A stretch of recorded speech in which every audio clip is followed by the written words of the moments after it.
So that's what you're doing with your foundation. Oh yeah, right. So I about 7 years ago. Actually, it'll be 7 years, March 23. I think. Yeah, the lucky 7. Yeah.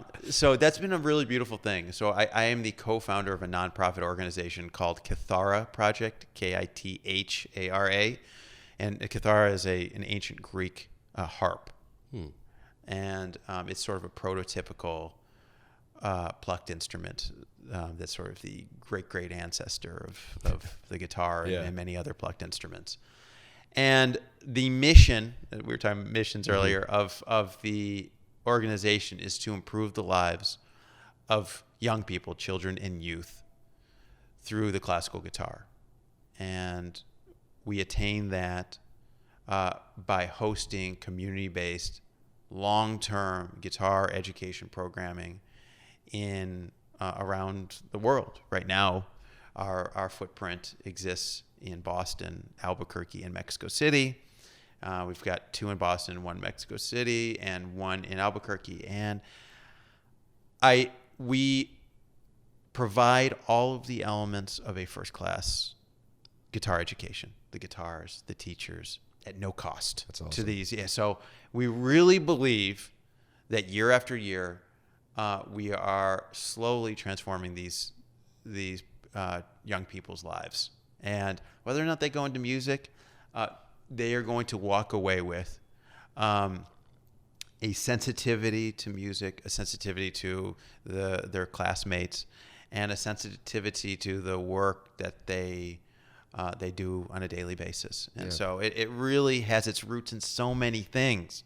And it's an exciting month, actually. So in Mexico, it's a very interesting and compelling story.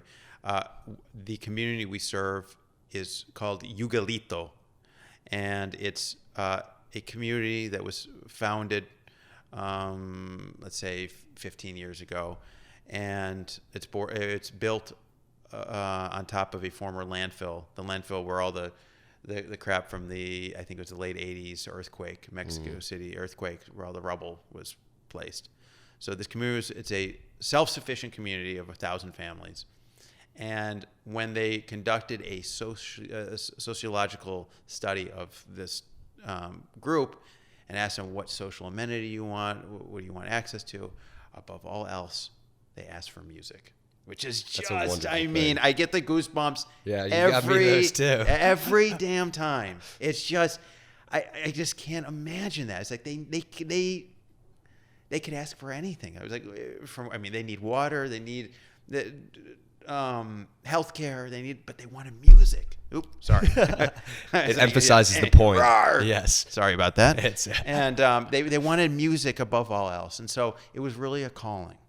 We had to go there. And so we started it in 2015, and 7 years later, almost to the date, actually it'll be 4 days before our anniversary, we will inaugurate our very own music school.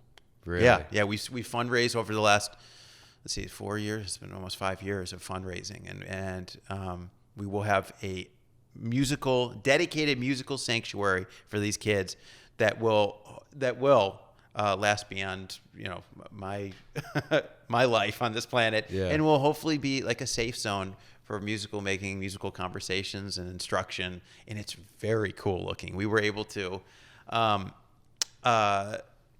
get one of the sort of foremost Mexican architects to agree to design this thing. And so when they did that, we're like, okay, we'll do everything on our end to make this possible. And here we are about to inaugurate it. And we're going to have the big old ribbon cutting. We're going to have the scissors that are 17 feet long. Yeah. And we're just going to have a party and just celebrate the guitar in all of its glory. I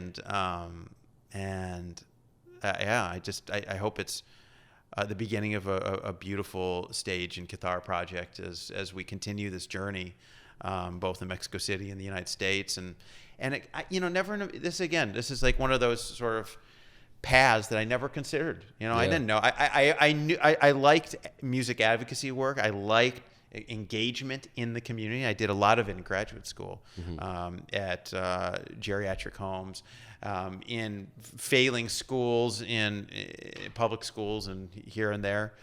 And I didn't at that time know where this kind of work would fit. Mm-hmm. And at the time I was like, well, this is sort of a sideshow. I'm a solo classical guitarist. I'm going to play all the halls in the world and this and that. And then yeah. But what I realized is that this kind of work is as important. It is my career. Advocating for music education, for guitar education, is as important as walking up on stage. In fact, it's more important because I can walk on stage and walk off stage. I can walk into a classroom and walk out, but for example, for this building, I will forever leave a print on this community. Yeah, and you changed so many lives with it as well. Yeah, that's the hope. And music is, again, it's the ultimate unifier. It is a path away from dangerous temptations, alcoholism, drug addiction, gang violence. And encourages mastery, encourages creativity, dreaming. It's a win-win. Yeah. You can't go down a music path that's negative in my mind. Yeah. It's such a positive thing, a positive force. So yeah, Kithara Project has been a brilliant and meaningful part of my life. And I mean, brilliant. I know that's not a humble word. No, I think it's pretty brilliant. I'll say it for you. But it's not about me. It's I help run this, but it's we've got the task force of amazing faculty and stuff like that, and I help raise the money to enable it. How did you get the support of? Because obviously it's more than just you now. From just you, who was the other co-founder? Matthew Rohde. Yeah. So he uplifted his life. I mean, it's an incredible story. He lifted up his entire life in New York City, and as a freelancer, and went to Mexico City, and he's been living there ever since. Really? I think it's like year 5 now. Wow. Yeah, he's basically an American Mexican. Good for him.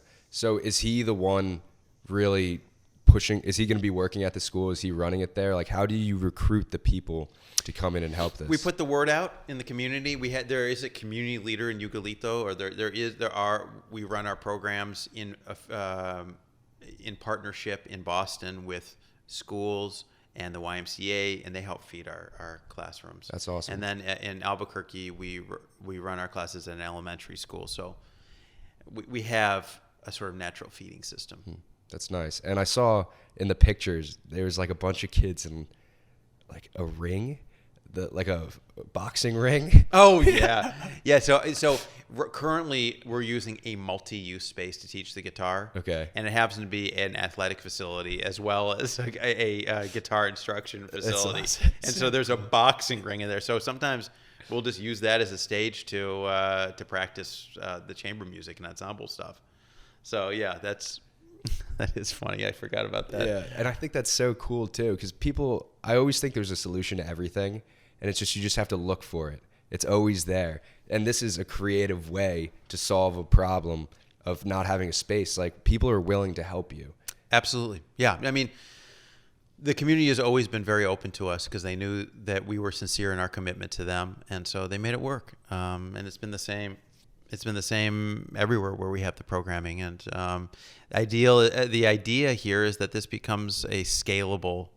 It's a tough word, scalable. Yeah. Everybody wants scalable. More access, more exposure, more numbers, and we're all about that too. But not to sacrifice the quality of the education of the 130 students that we serve now. Yeah. And so when we feel it's the strategic time to expand, yeah, we'll do that. And once your foundation is sturdy. Yeah. And 7 years out, I mean, yeah, we're building a music school. That's amazing.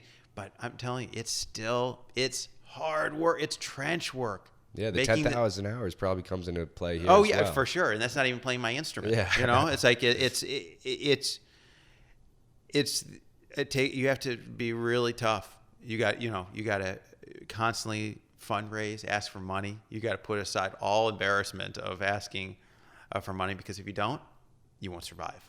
And so there's some cold, hard realities that, again, going back to that class at University of Rhode Island where I teach, cold, hard realities suck, but they're your lifeboats because they help you prepare, and you can begin to strategize how to conquer those difficulties and obstacles. And yeah, I mean, my performance career, I've been really fortunate. I love performing. My life on stage is again part of that heartbeat. You've been everywhere. I've been a lot of different places, and that's cool too. I think when I travel, it's my sort of desire to sort of expand my global network, not for the connection, so to speak, but to integrate myself in that community, in that culture, to really expose myself to these foreign elements that are so compelling and so interesting. Yeah. And I think it's great to just explore, to just sort of lose yourself in a culture and city that is just totally foreign to you, totally new, novel. So that's fun. Yeah, and you were in Spain, right? Yeah, I For lived how in many Spain. years? I lived in Spain for 3 years. I was fortunate to get a Fulbright scholarship, which was awesome. So what is that? Fulbright scholarship is a state-funded grant to enable students to become sort of ambassadors for their countries. I mean, yeah, That's an honor. yeah, It it's an amazing It's one of the best and funded state education programs that I know of. And again, it's like this global network of scholars and performers, I mean, wherever I go in the world, I'll run into Fulbright scholars, and they've all done amazing and inspiring things. Is it just music? No. or- It's the music is just like a small facet of it. It's mostly research and just every field, really, That's from really cool. politics, law, medicine, basket weaving. I don't know. I mean, everything. It's just like it's really broad. How did you get that? So you apply, you pick a country of interest. And I was like, well, the true answer of why I chose Spain was because my girlfriend at the time, she called me 2 summers before that while I was studying in Italy. And I said, I'm going to Spain with you or without you. And I was like, no. It was like, and I was like, you've got to wait for me. And I was like in the middle of grad school. And so I was like just wrought with anxiety. So I had to find a way. Yeah. So I found a number of grants, and I ended up getting the Fulbright. And it's crazy what love will make you do. Yeah. Well, it seems like it brought you to a cool place. Oh, it did. I mean, that relationship disappeared, but a whole musical world appeared. It opened when one door closes. Exactly. And I mean, it led to commissioning almost 40 composers to write me works. And that led to like CDs, that led to performances here and there and everywhere. It's just been amazing. Again, I thought it when I was living in Spain. I was like, it's high time. Oh wow, Iowa. Spam. Yeah, probably. It's high time to do what my predecessors did, and that was commission composers from their time to fill the repertoire, to expand the repertoire. And I want to do the same thing. I went to Spain originally to explore music from the 20th and 21st century that perhaps was lesser known, and to sort of give a voice to those, to those composers, but also just in the spirit of discovery, just find them. But what I quickly realized is that there was a whole renaissance of new compositions, new composers. This group of composers that I just had to tap into, and I was looking around, I was like, nobody's done this. Yeah. I take that back. My teacher there was a contemporary Spanish music. Who was your teacher? Gabriel Estrellas, and without him, none of this would have been possible. So I got to give a lot of credit where credit is due. I mean, he also gave entree to some of the most important Spanish composers of the 20th and 21st centuries. And so, yeah, I mean, I walked away with a treasure trove. I mean, really, like a new Spanish standard repertoire, like important, I think. Man, came back, found a home for these on the Naxos label and the Frameworks labels, and recorded over four volumes, which is a lot of work. Oh my God! How many hours is that? I don't even know.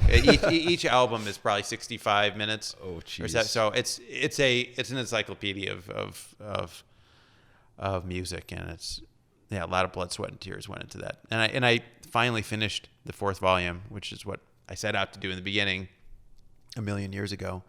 I finished that this year, and it actually made it to the top of the classical Billboard chart. So That's awesome. I was very excited about that. Unexpected. So people do actually care about the classical guitar. Yeah. So Bearing the right fruits. yeah.